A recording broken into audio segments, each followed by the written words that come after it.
All right, squad, team, dogs, back in the lab Saturday, February 24th. Yesterday we did a breakdown of a pitching wedge swing of mine, and it's just invaluable feedback. If you're serious about getting better at golf and you aren't, recording, videoing your swing, what are you really doing? Is my, question and its honest opinion. So in there, two major things hopped out at me is how laid off I was getting the club just on the takeaway. Actually, probably around, I'm not sure, P5, P6. So pretty far into the backswing, actually. I think I pointed it out in the analysis. And then also just how flat-footed I was on the swing. And there appears to be minimal to no ground forces in play in my swing right now. I think I was like flat-footed in that swing. So, couple things we're working on as a result of that. So the things we're working on top of a half a dozen other things. The big one is we don't want to be swaying off the ball. I'm trying to make my turn, keeping this spine angle kind of pretty much damn near in place so I can get into this left side. But from the video really was how laid off I was in the takeaway. So I've been doing a lot of swings trying to get this set much more on plane. It almost feels like I'm throwing the club straight up. And, once I continue to rotate back, it'll be in a pretty good position. So getting the club set in a little steeper position. And also I'm going crazy with the hips. So we're gonna take a few swings here, and the electrical box, the light, it's all in play tonight because we're clearing hips. You can't be sitting on this back foot at impact. So we're gonna hit a few, see how it goes. And keep in mind, yeah, we are in the lab, so I can't really finish a swing. So these are sawed off shots, but you can get a lot of work done between the backswing into impact, even with a sawed off shot. And another thing, see, I think this is okay to be doing in the lab, but when you're on the golf course, you don't want to be thinking about all of this, obviously, is I saw a great drill. See right there, I'm getting better at setting the club a little bit better just after today. We'll see if it actually happens in a live swing. But one drill I saw was a gal did a drill where she left the club head on the wall, and that just kind of gives you that shallowing sensation. And I'm kind of thinking about that too, on top of the better set and getting off this right foot on a swing. So I've hit some ugly ones here right before I turned on the camera, so we're gonna see what happens here. And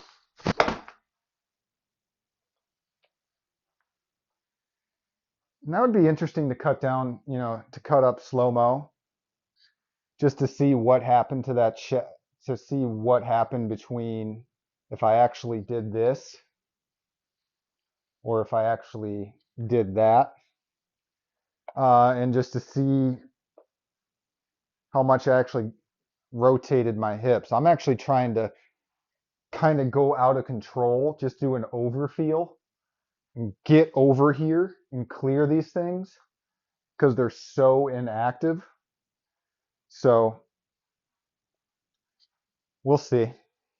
That one felt okay. It was a little wild, but it's kind of what the lab is for. I'm gonna do a little slow-mo freezer here, kind of work on all of it.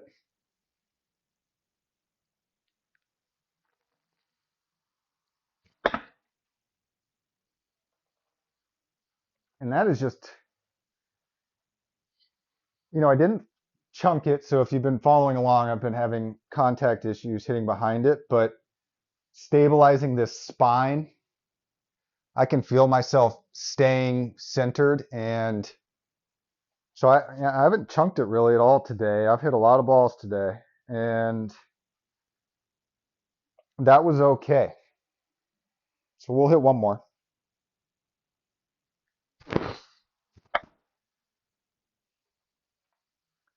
Definitely way too hard of a swing for a 56-degree sand wedge, but whatever. We can't win them all. So, all right, dogs.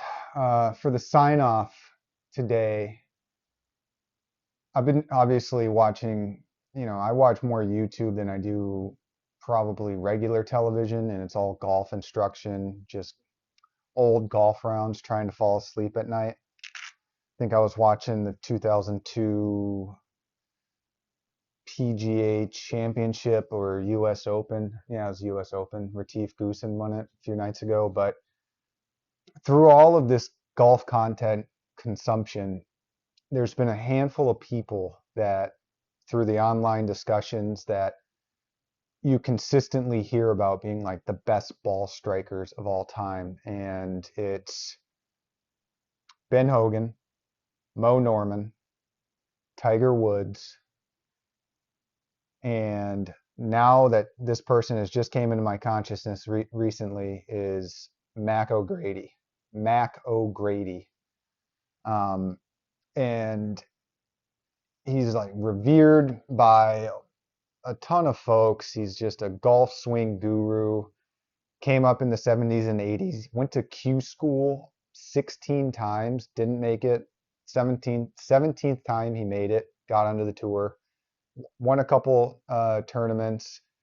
Um, was kind of I don't even know how to say it. I want to if I, he's the type of person, if he saw this, which he probably never would, he might reach out and tell me I got him all wrong, because I just read a 5,000 word article on him in the Golf Digest. But I guess he's eccentric. He has a problem with authority, some say, but you know, they point it all out in the Golf Digest story, which I'll probably link in the description. It's just a great read if you're not afraid of reading for about 20 minutes. But he has broken the swing down, microscopically almost. He's working on this MORAD project that has been in development for decades, and people kind of still talk about it. Like, is he ever going to release his work and his findings? So super interesting cat. Um, Obviously just an outstanding ball striker, and that's, past all the noise about everything else that's happened with him. There's just clips of him, just some remarkable sounds coming off the ball.